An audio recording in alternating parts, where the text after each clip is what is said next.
안녕하세요, 여러분.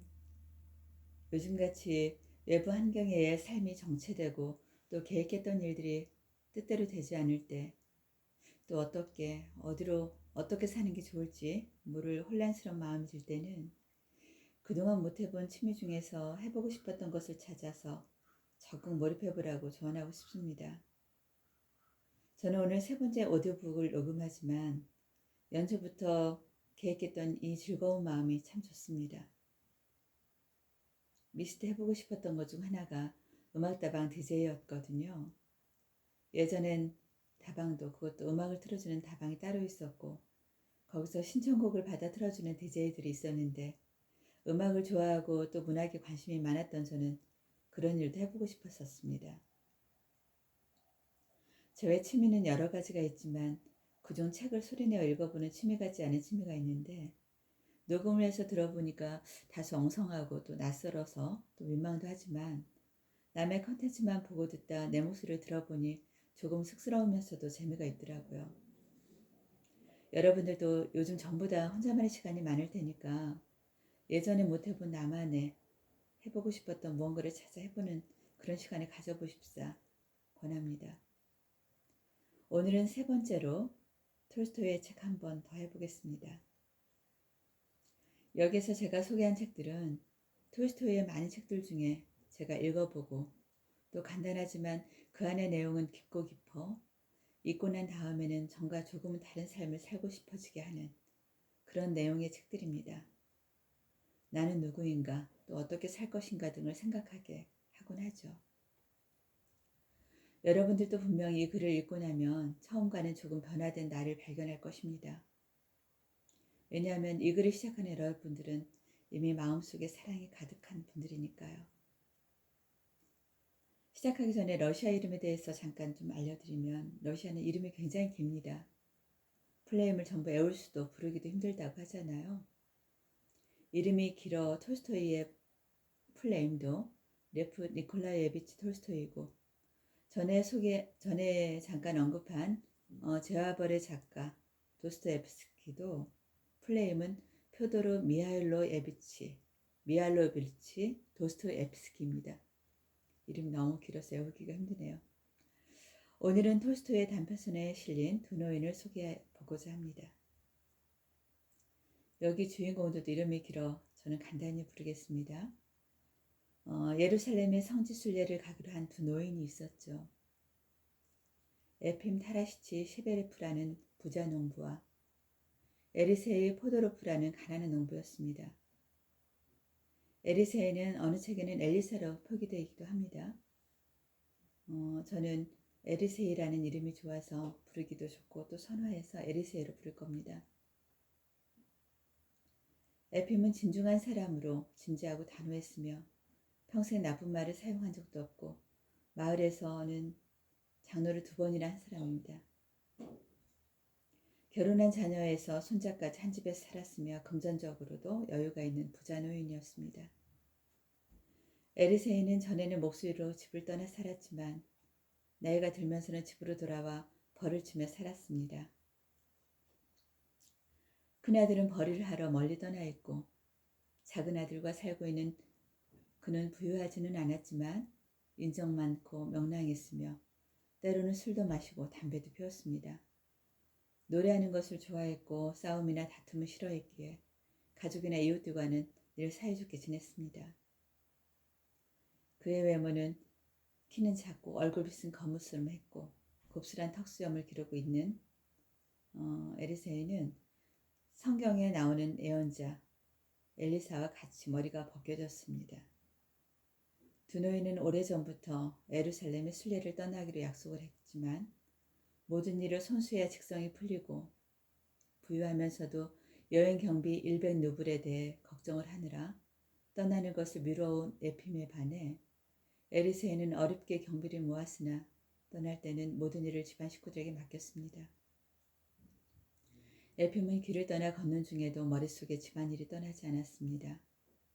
아들에게 제대로 일은 전한 건지 혹시 아들이 놓치는 것은 없는지 집에서 일어날 일들이 계속 걱정되었습니다. 에리세이는 길을 떠나면서 집안일은 다 잊고 그저 기분 좋은 생각만 했습니다. 그의 유일한 관심사는 어떻게 하면 친구를 기쁘게 할까?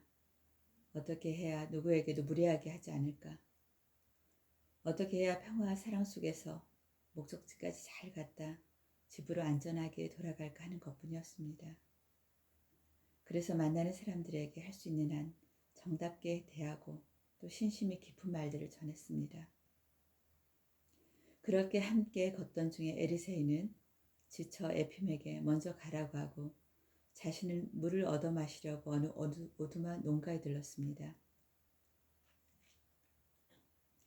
그곳에는 가난한 생활고에 다 죽어가는 농부의 가족이 있었고 그것을 본 에리세이는 차마 그대로 떠날 수가 없어 그곳에 머물면서 그들을 돌봐주느라 가진 돈을 다 써버렸습니다. 가진 돈이 없는 에리세이는 순례의 길을 포기하였죠. 이를 안 마을 사람들은 에리세이를 칭송하였고 그게 불편해진 에리세이는 그곳에서 나와 집으로 돌아왔습니다. 일찍 돌아온 에리세이를 보고 가족들이 그 이유를 묻자 에리세이는 돈은 다 써버렸고 친구와도 헤어져서 그냥 돌아왔다고만 합니다. 한편 에핌은 친구가 곧 따라오기를 기다리면서 길을 걸었으나 친구가 보이지 않자 이미 지나쳐 버렸는지도 모른다는 생각에 더 열심히 길을 걸었습니다. 그는 수많은 순례자들과 함께 여행을 하면서 예루살렘에 도착을 했고 순례자들과 함께 마리아가 머물렀던 방에 가서 기도도 드리고 야곱의 교회도 둘러보았습니다.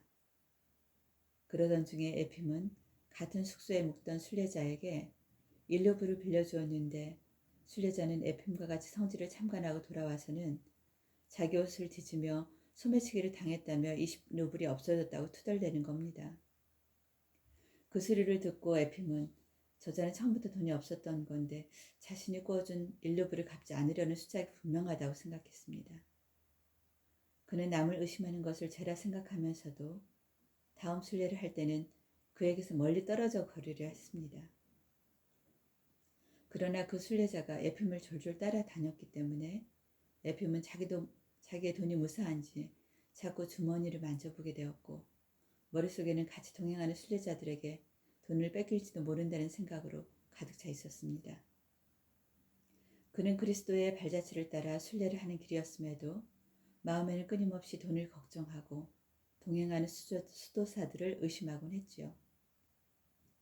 그 다음날 에핌은 성당에서 기도를 드리다가 문득 고개를 들어보고 깜짝 놀랐습니다. 머리에 후광을 받으며 제단 앞에 에리세이가 팔을 벌리고 서 있었기 때문입니다. 에핌은 반가워 사람들을 해치고 앞으로 달려갔으나 에리세이는 어디론가 사라지고 없었습니다. 다음 날도 그 다음 날도 에리세이는 제단 아래에 있었고 가보면 사라져 모습은 보이지 않았습니다. 6주 동안의 순례를 하고 돌아오는 길에 에핌은 한 소녀가 이끄는 대로 한 농가에 들러 식사를 대접받았습니다. 그 농가는 순례를 떠날 때 에리세이가 물을 마시고 오던 그 집이었습니다. 그곳에서 친구 에리세이가 그들에게 어떤 선행을 베풀었는지 알 수 있었습니다. 그제서야 에핌은 알 수 있었죠. 예루살렘에 가서 기도를 한 사람은 에핌 자신이었지만 예루살렘에는 가지 않았으나 에리세이가 한 일은 하나님이 원하는 참된 것이었다는 것을요.